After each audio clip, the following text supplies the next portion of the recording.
Olá, meus queridos, paz e graça. Eu quero compartilhar ao seu coração neste momento uma palavra do eterno Deus. Nós estamos vivendo dias diferentes na Terra.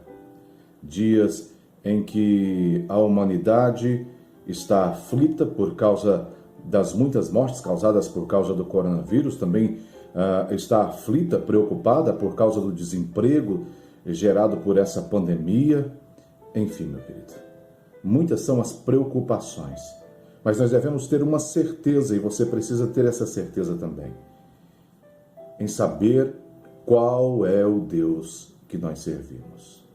Elias viveu numa época semelhante à que nós estamos vivendo hoje. Sim, houve na época dele um rei que fez uma aliança maldita com a mulher. Esse rei era Acabe e essa mulher Jezabel, e através dessa aliança maldita eles adoraram um Deus por nome de Baal. Eles trocaram o Deus criador de todas as coisas, o Deus criador dos céus e da terra, por um Deus por nome de Baal, um Deus com D minúsculo. E segundo a mitologia, esse Deus era o Deus da fertilidade, o Deus da tempestade, enfim. Não era fértil nada, porque o único Deus que provê na minha e na sua vida é o Deus criador de todas as coisas. Só Ele pode prover saúde no seu corpo. Só Ele pode prover o alimento para você, o alimento para o rebanho. Só Ele pode prover a vida. O Deus criador de todas as coisas. Eu quero contar essa história para você, algo que Deus trouxe ao meu coração. Está em primeiro livro de Reis, capítulo 17, que diz assim: Então Elias, o tesbita dos moradores de Gileade, disse a Acabe: Tão certo como vive o Senhor, Deus de Israel, perante cuja face estou, nem orvalho, nem chuva haverá nestes anos, segundo a minha palavra. Veio-lhe a palavra do Senhor dizendo: Retira-te daqui, vai para o lado oriental e esconde-te junto às torrentes do Querite, fronteira ao Jordão.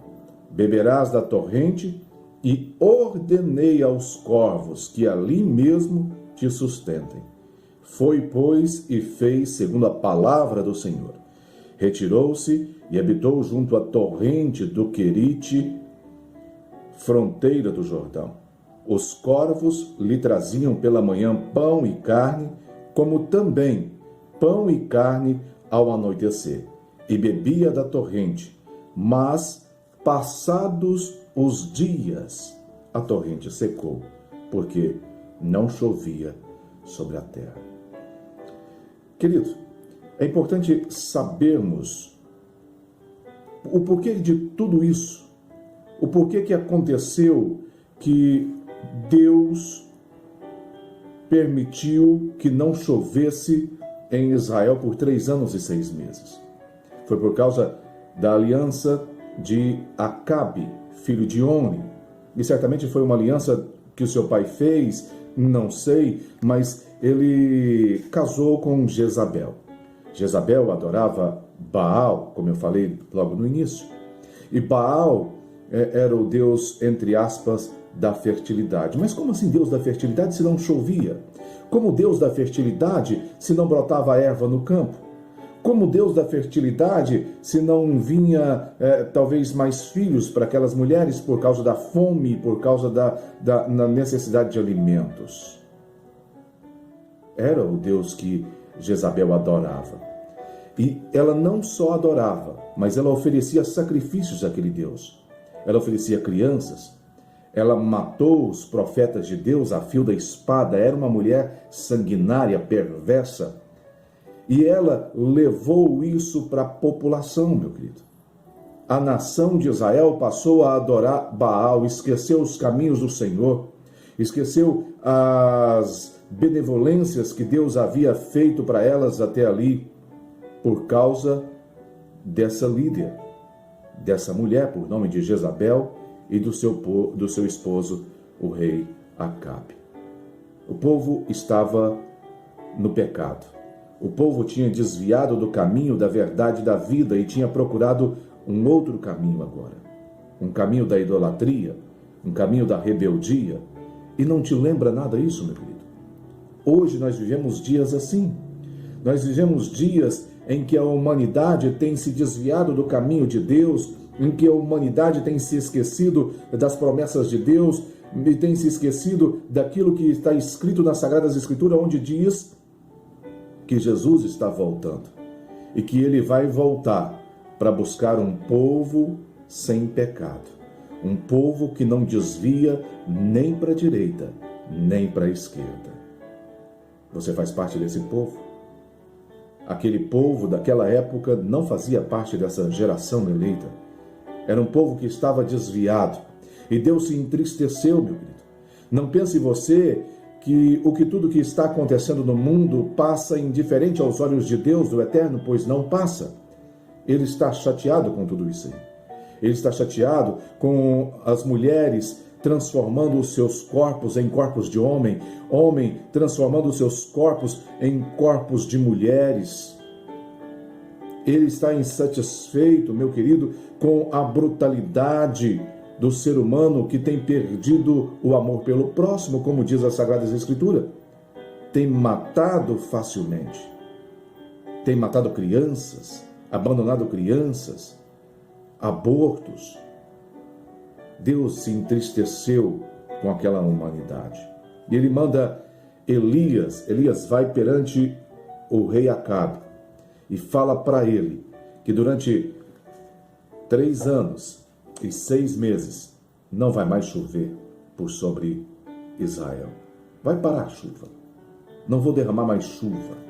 Agora você imagina a missão que Deus deu para esse homem. Vai até Acabe, aquele cuja mulher dele e ele sacrificam crianças ao deus Baal, aquele mesmo que já matou vários profetas. Vai até lá, Elias, e leve essa palavra para ele, essa determinação. Elias foi. Elias não se acovardou diante daquilo que o eterno Deus pediu para ele, ele não se acovardou, meu querido. Elias foi perante Acabe. Ele deu a notícia. E porque ele deu essa notícia, Deus então o protege. Deus provém na vida dele porque ele fez a vontade de Deus. Certamente Acabe iria matá-lo, Jezabel iria pedir a sua cabeça, mas Deus fala: sai daí, vai para junto da torrente do Querite, do ribeiro Querite, é um riachozinho, pouca água, fronteira do Jordão. Jordão, meu querido, é um rio em Israel. Eu estive lá agora em novembro de 2019, um lugar fantástico, exponencial, lindo. As águas que vêm lá do Monte Hermon, da geleira do Monte Hermon, água fria, verde, bonita, transparente, né, em alguns momentos. Mas não foi para lá que Deus mandou Elias, não. Deus falou: vai à torrente de Querite, fica ali. Ali eu já ordenei aos corvos que te sustente. Já havia uma determinação, uma ordenança de Deus para provisão na vida de Elias. Saiba você, meu querido, quando você se dispõe a fazer a vontade de Deus, quando você se dispõe a seguir esse caminho da verdade e da vida, Deus já prepara para você. Deus já prepara o provento na sua vida, porque Ele é o Deus que sabe todas as coisas, porque Ele é o Deus criador de todas as coisas, porque Ele é o dono do ouro e da prata. Elias foi. Ele ficou junto ao ribeiro Querite e ali os corvos o alimentavam com pão e também carne de manhã, à tarde. Ele sempre tinha o provento dele, porque ele fez a vontade de Deus e ele confiou na provisão de Deus. Tem muitas pessoas nesse exato momento preocupadas com o desemprego, preocupadas com a economia e têm se esquecido que são filhos e filhas do dono do universo, meu querido. Se ele cuida dos passarinhos, se ele veste os lírios, ele pode também suprir todas as suas necessidades. Mas é preciso confiar nesse Deus, como Elias confiou. Mas o que me salta aos olhos aqui no versículo 7 do capítulo 17 diz o seguinte: mas passados os dias, a torrente secou. Passaram-se os dias, onde tinha abundância de água, e agora começou a faltar água. Água, imagina você num lugar árido, seco, como é lá em Israel, sem água. Não dá, é impossível. Começou a faltar água. E às vezes nós nos acostumamos com aquilo que Deus nos dá e nos apoiamos somente naquilo que Deus nos deu. Tem muitas pessoas que pedem um emprego para Deus, e quando Deus dá esse emprego para essa pessoa passa a confiar mais no emprego do que naquele que deu o emprego. Tem muitas pessoas que oram ao eterno Deus pedindo um carro, uma casa, e quando Deus os abençoa, essas pessoas abandonam os caminhos do Senhor, começam a viver para o bem material. Deus estava mostrando para Elias: está secando, aquilo que eu te dei está secando, mas se você confiar, eu posso prover ainda mais na sua vida. Ele fala para Elias: sai daí, Elias, eu já preparei lá na frente outro lugar para você. Vai lá para Sarepta de Sidom, vai para lá, caminhe até lá, marche até lá, se preocupe com os inimigos não, eu estarei te protegendo no caminho. É assim que Deus faz com aqueles que confiam nele, meu querido. Você precisa entender isso definitivamente na sua vida. Deus protege aqueles que confiam nele. Deus cega os inimigos. Deixa eu te contar aqui um testemunho que aconteceu na minha vida. Eu estava certa vez na igreja, num período de oração, e eu e a minha esposa Patrícia orávamos e estava para começar o culto. Era um período de campanha de oração na igreja. De hora em hora tinha um casal de líderes orando ali na igreja. E eu pedi algumas respostas para o Senhor, que eu já estava buscando há algum tempo essas respostas, não tinha encontrado respostas. E naquele momento em oração eu falei: Pai, eu quero hoje 2 respostas. Eu orei, na que eu folhei a Bíblia, Deus me deu a primeira resposta através das Sagradas Escrituras. Ele falou claramente, nitidamente comigo. Mas eu orei. Havia naquele momento uma perseguição. Isso acontece com muitos pregadores. Uma perseguição, as pessoas perseguindo, falando mal, inventando fofoca. Eu falei: Pai, me mostra se o Senhor quer me usar, se eu sou importante para a sua obra, se eu sou instrumento na sua mão, me mostra, Pai. Eu comecei a orar e orava e parecia que Deus não falaria comigo. Parecia que estava inerte a esse pedido. Mas só parecia, meu querido. Porque o tempo de Deus é diferente do nosso tempo. E estava começando a aproximar o horário do culto. A porta da igreja já estava aberta, eu lá no altar orando de joelhos. De repente eu escuto um estrondo, um barulho, algo caindo. E eu falei para minha esposa: olha lá, caiu alguma coisa lá na porta da igreja. E quando ela chega, na hora que ela sai no corredor, entra um rapaz desesperado, todo maltrapilho. Ele entra afoito, perguntando: quem que é o pastor dessa igreja? Eu olhei para um lado, olhei para o outro, falei: é eu, né? E falei: sou eu. Ele falou: pastor, eu preciso de oração. Eu estou vivendo uma fase da minha vida que eu preciso mudar, eu preciso de socorro agora. E aí veio claramente Deus falando, o Espírito Santo falando: está aí a resposta. Está aí a resposta do que eu te uso. Eu falei: eu vou orar por você. Ele falou: não, espera. Tem uma mulher lá fora que ela precisa entrar comigo. E quando ele virou as costas, o Espírito Santo falou: vai manifestar espíritos malignos. O diabo vai manifestar aqui. Eu já falei para minha esposa se preparar, e quando ele chegou com um rapaz novo, por volta aí dos seus 18, 19 anos, talvez, no máximo isso, ele chega com uma mulher um pouco mais velha, com uma criancinha de 1 ano no braço, todos os dois visivelmente alterados, assustados, muito assustados.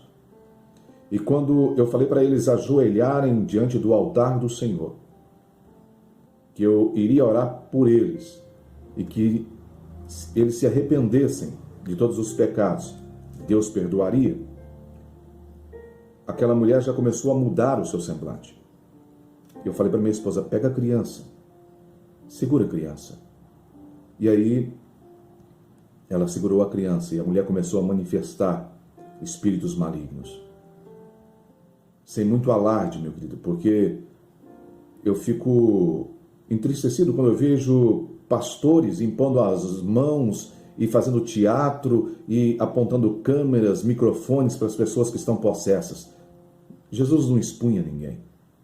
Eu pus a mão na cabeça daquela mulher, expulsei aquele demônio no nome poderoso do Senhor Jesus, e Deus foi me tomando com o Espírito Santo e eu fui trazendo em revelação a vida daquele jovem. Deus mandou eu falar para ele, moço, o senhor é do altar. E porque você saiu do altar, as pessoas te perseguiram até na igreja para te matar. As pessoas querem a sua vida, a vida dessa mulher que está com você e dessa criança também.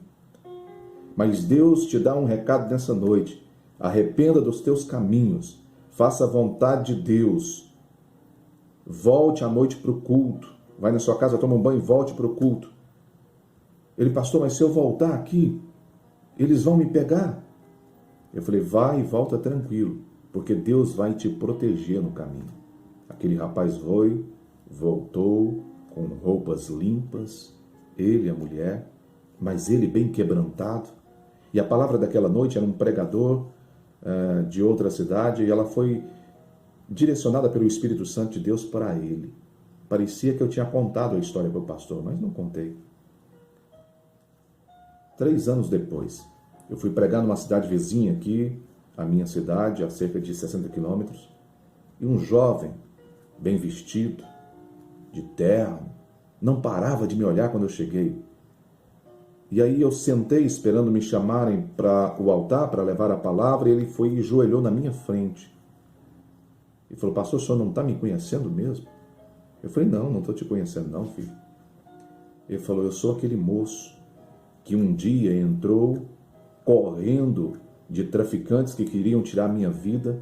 Dentro da igreja, o Senhor orou para mim, expulsou o espírito maligno daquela mulher que estava comigo e falou para minha vida, para eu voltar para o altar, porque lá era o meu lugar e que Deus estava me dando a última chance. O senhor lembra agora? Eu falei, lembro. Pois é, eu estou aqui hoje e sou presbítero da igreja. Aquilo para mim foi uma alegria. Mas por que eu te contei esse testemunho, meu querido?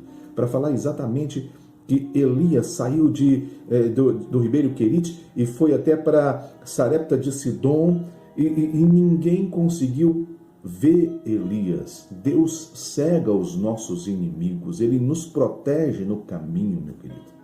E quando Elias chega naquele lugar, ali ele vê agora uma mulher, meu querido, no mesmo estado que ele deixou lá no Querite. Ele deixou as águas secando. Aliás, quando ele saiu de lá, certamente já estavam secas, né? O ribeiro já estava seco. Não tinha talvez mais alimento, porque Deus o mandou sair dali. Quando Deus quer nos tirar de um lugar, o caminho que Deus toma é diferente dos nossos caminhos, meu querido. Não tenha dúvida disso. Mas quando ele chega ali, ele encontra aquele cenário de escassez também. Aí ele pede para aquela mulher que estava catando gravetos, lenha ali para preparar um bolo, a última refeição dela e do filho dela, uma viúva.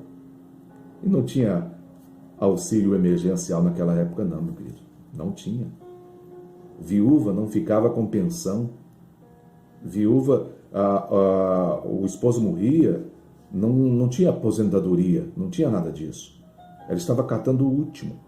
A situação dela já não era favorável, ainda mais sem chuva em Israel. Mas o homem de Deus estava diante dela, e aquele homem disse, traga-me um pouco de água. E é importante ressaltar aqui, ele pediu algo que estava faltando. Às vezes Deus vai pedir para mim e para você algo que aos nossos olhos é pouco para nós. algo que aos nossos olhos talvez está faltando ou vai faltar. Deixa eu te contar outro testemunho meu. Eu estava na igreja, uma reunião de Santa Ceia Geral, a nossa igreja cabe mais ou menos 700 membros, ela estava tomada, cheia, e um grande amigo meu, um grande intercessor do meu ministério, ele estava lá no dia, e ele começou a orar, o bispo Marcelo Martins, ele começou a orar na frente da igreja, e antes da oração ele falou que estava com um grande desafio de uma obra na sua igreja, e que pediu à igreja que orasse junto com ele. Ele não pediu dinheiro, ele não pediu cimento, areia, nada disso, ele pediu oração. Oração funciona, meu querido. E Deus incomodou no meu coração a oferta na vida dele. Foi bem no início, no meio do ano passado, 2019, havia uma escassez de serviço, eu trabalho com projetos, eu sou projetista, e eu não tinha dinheiro no meu bolso, eu não tinha dinheiro na conta, eu tinha um talão de cheques. Eu nunca dei um cheque sem fundo na vida, graças a Deus, para a honra e glória do Senhor Jesus. Deus falou oferta na vida dele. Aí eu falei, mas Senhor, eu não tenho oferta na vida dele. Eu esperei ele terminar de orar, fiz um cheque, numa quantia que não se faz necessário eu falar aqui, chamei ele para um canto reservado, peguei aquele cheque e coloquei na mão dele e falei, estou ofertando para a sua obra. Entreguei para ele, ele orou, abençoou a minha vida, eu falei com Deus, Deus deu o cheque, agora o Senhor cobre lá para mim. Querido, eu tinha recebido um convite no início de 2019 para ir para Israel. Humanamente, financeiramente falando, eu não tinha a menor condição de ir para Israel, não tinha. Tinha sonhos de criança, tinha sonhos de pregador da palavra, de conhecer a terra por onde o meu Redentor caminhou, mas não tinha condições financeiras. Eu já tinha falado 3 vezes que não tinha, para a comissão que estava organizando, que não tinha condições de ir. E naquele momento, depois de 10 minutos, de 5 a 10 minutos, que eu tinha feito aquela oferta de fé, aquela oferta obedecendo a Deus, mesmo não tendo nada no meu bolso e nem na minha conta. 5 minutos, de 5 a 10 minutos depois, alguém me chama numa sala que nós temos atrás do altar e me pergunta, o que te falta para ir para Israel? Eu falei, olha, falta dinheiro, falta passaporte, que eu não tinha ainda, falta liberação lá no meu trabalho, no escritório de engenharia. Ele falou, providencia tudo isso aí, porque não te falta mais o pacote da viagem.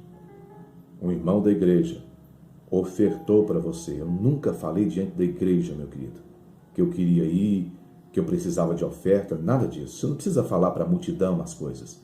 Fale para Deus. Confie em Deus. Ele provém na sua vida. Eu fiz uma oferta voluntária. Eu fiz uma oferta de fé.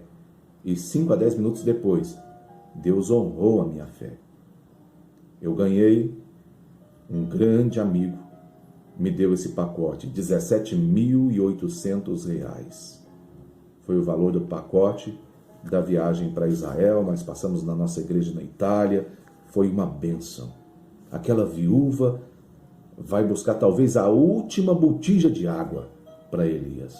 Aquela viúva, talvez no caminho, quando ela vira as costas, talvez ela até pensou, Senhor, mas é a última água que eu tenho para mim e para o meu filho. Talvez até ela passaria sede, mas o filho, você já viu uma mãe deixar o filho passar fome, vontade? A mãe faz de tudo para suprir as necessidades de um filho. Mas ela falou, é o homem de Deus. Certamente ela pensou, Deus, o Espírito Santo tocou no coração dela, faz a oferta, porque Deus já havia preparado o caminho. Faz a oferta, oferte essa água. E quando ela vira para buscar água, Elias pede outra coisa que estava escassa também. Ele pede alimentos. Traga para mim um bolo, faça lá um bolo e traga. Eu vou comer primeiro, aí depois você come com seu filho. Aquela mulher não retrucou, aquela mulher falou, Deus Esse homem está pedindo tudo que eu tenho. Não, ela não falou isso.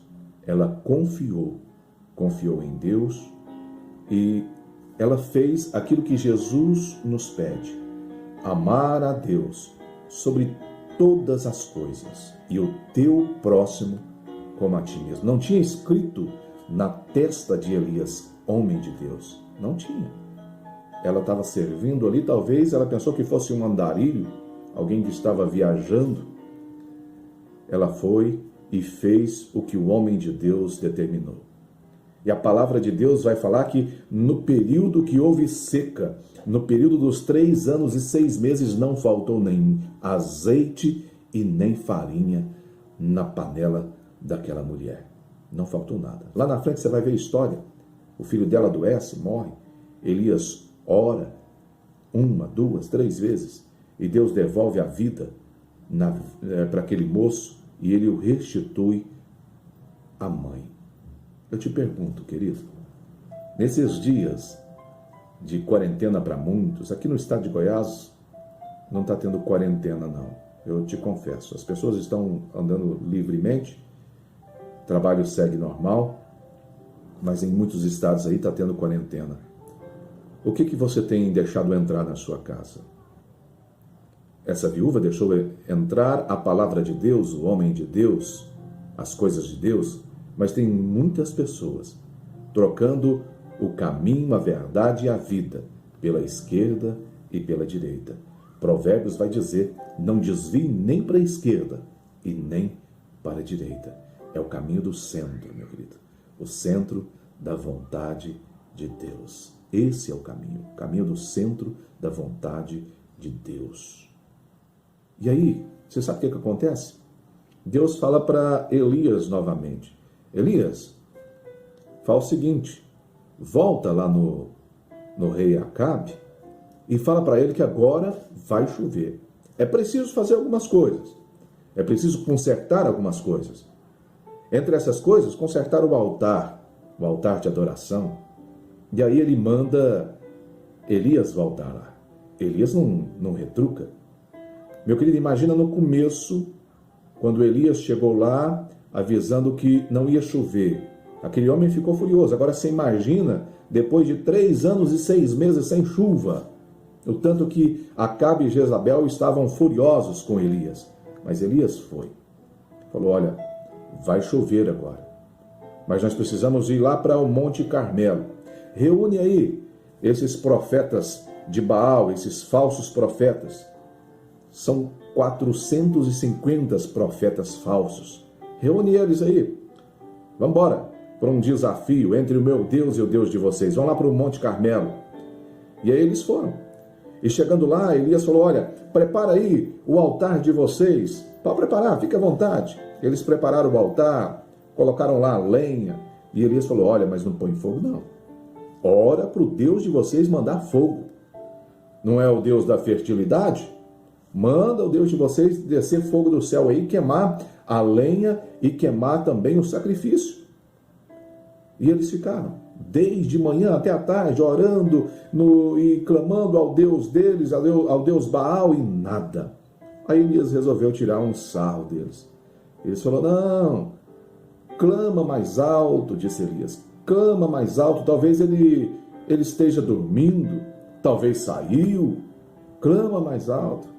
E eles começaram a cortar, a chicotear, a tirar sangue nos próprios corpos em devoção a esse Deus Baal. Tem muitas pessoas que fazem igual hoje, meu querido. Idolatrias a homens, idolatrias a imagens, idolatrias até por pregadores.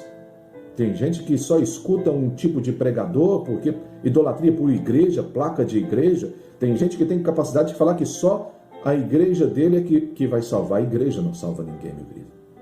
Quem salva é Cristo Jesus. É a graça de Deus. É você andar no caminho do centro da verdade de Deus, não desviando nem para a direita e nem para a esquerda. Elias então fala o seguinte: agora deixa comigo. Agora é a minha vez, a vez do meu Deus. Aí ele constrói um altar. Ele pega 12 pedras E 12 pedras fala das 12 tribos, fala de aliança, meu querido.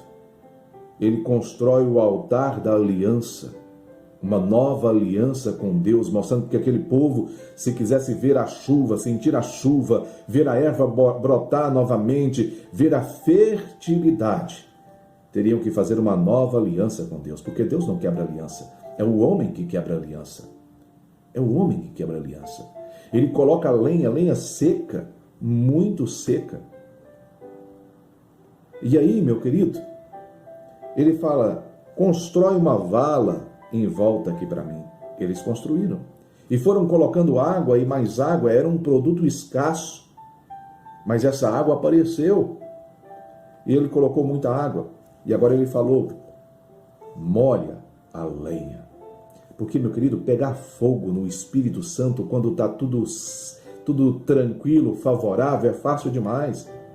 Eu quero ver você estar no Espírito Santo, você está no caminho de Deus nos momentos de dificuldade, nos momentos de provação. Isso fala de confiança em Deus. Elias estava mostrando para eles que tem que confiar em Deus.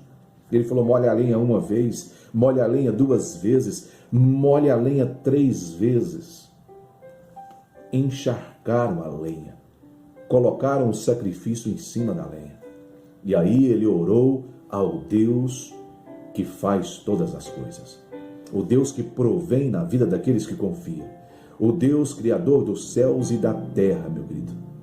E a palavra de Deus vai nos dizer que o fogo desceu.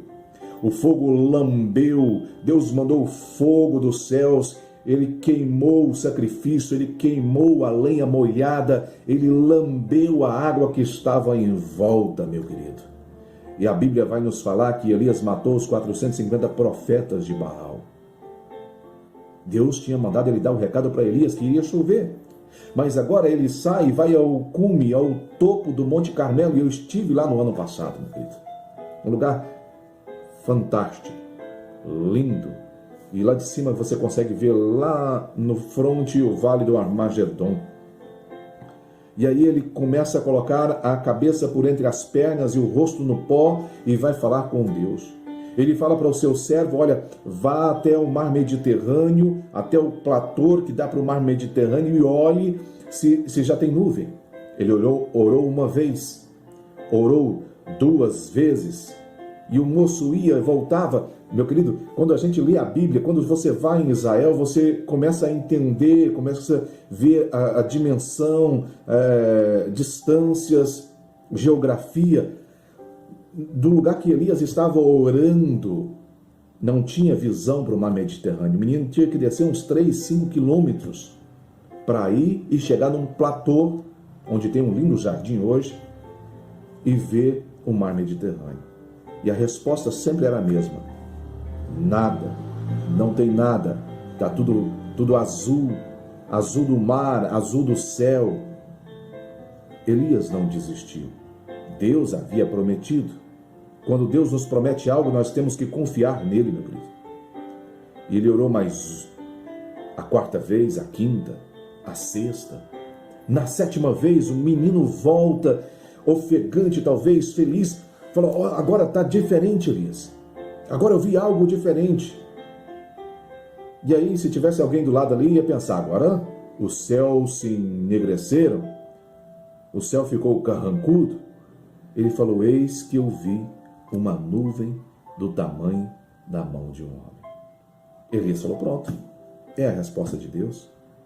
Ele confiou, vai chover, porque das poucas coisas Deus faz muito. Elias sabia disso. Ele viu isso no ribeiro Querite, poucas águas, que o sustentou por muitos dias. Eu não sei quantos dias, a Bíblia não fala.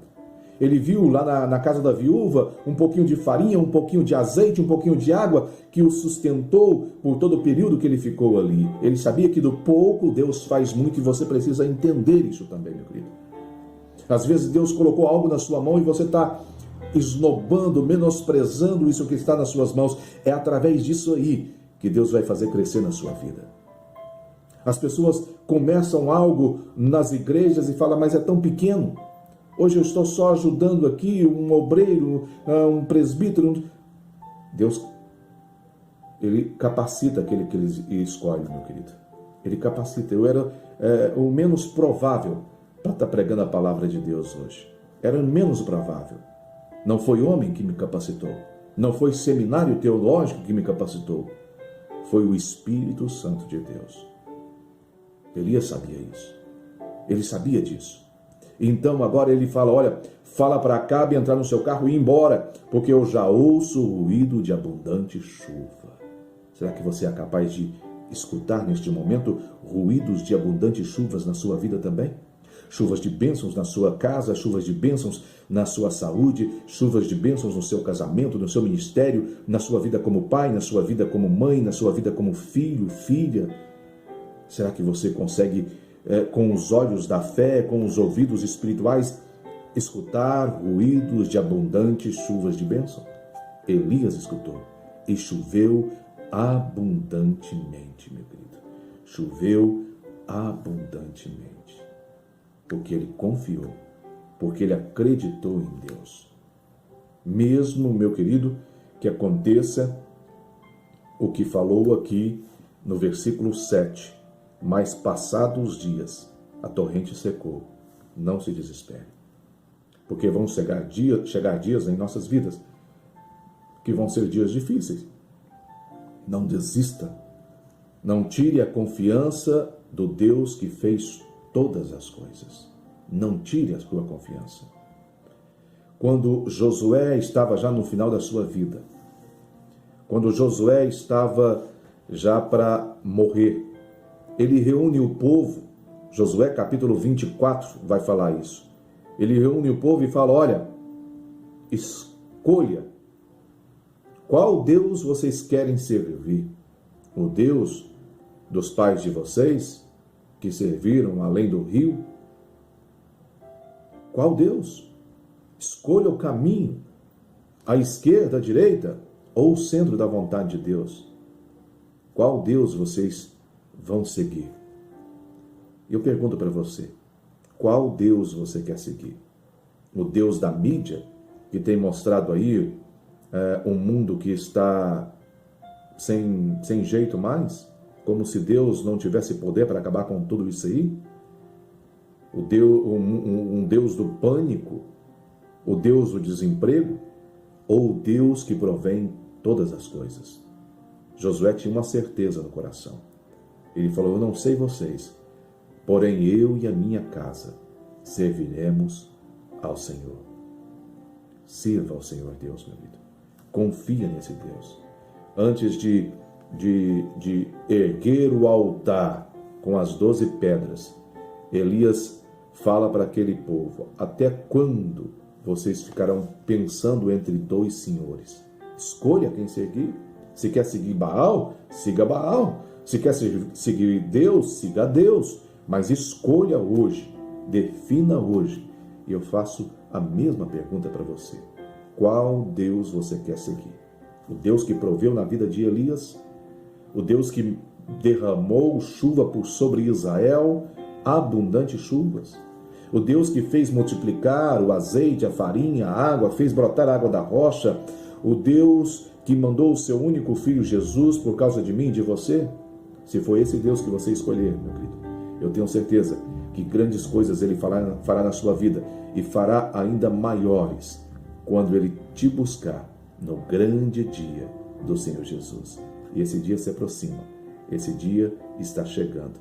Jesus está voltando, meu querido. Prepare-se, confie no Senhor Jesus. Não desvie nem para a direita, nem para a esquerda. Não dá tempo mais de ficar com esse negócio de campainha de prosperidade em igreja, meu querido. É tempo de pregar o evangelho do arrependimento. É tempo de pregar a salvação, como dizia o meu grande, saudoso amigo, Bispo João Cândido.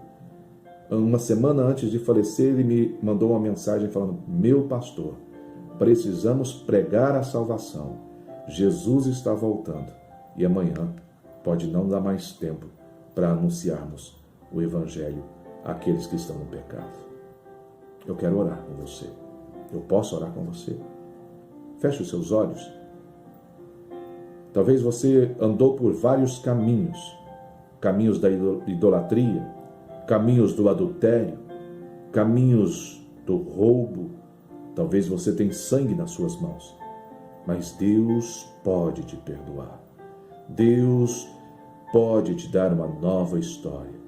O Senhor Jesus, o Mestre do amor, é especialista em reeditar histórias, em construir histórias. Pai querido, Deus amado, obrigado, Deus Santo, porque o Senhor trouxe ao meu coração essa palavra, Pai, e permitiu que eu levasse, mesmo através das redes sociais, porque nós estamos impedidos de viajar de uma igreja ou outra por causa dessa pandemia nos últimos dias. Mas através das redes sociais, o Senhor me permitiu levar essa palavra, uma palavra de encorajamento, uma palavra de fé, mas também uma palavra de arrependimento.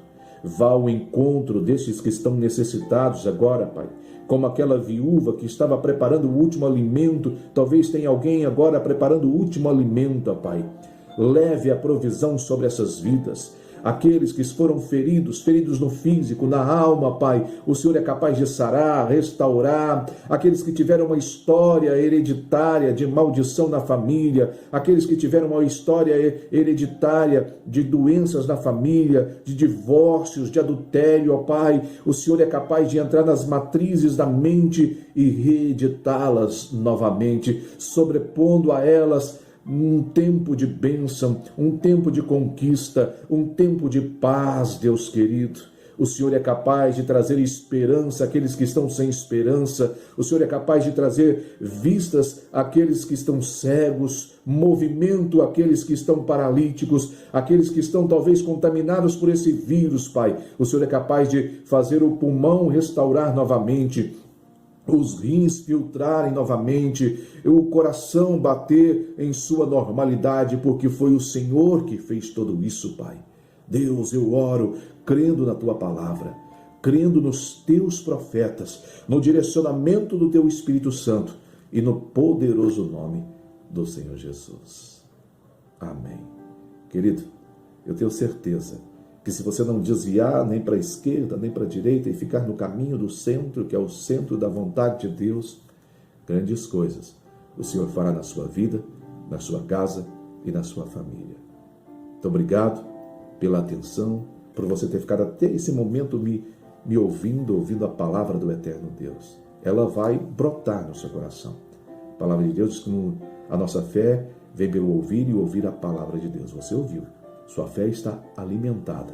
E agora essa semente vai germinar no seu coração e vai dar frutos para a honra e glória do Senhor Jesus. Que a paz, a graça e a misericórdia de Cristo Jesus estejam com você e também com todos de sua família.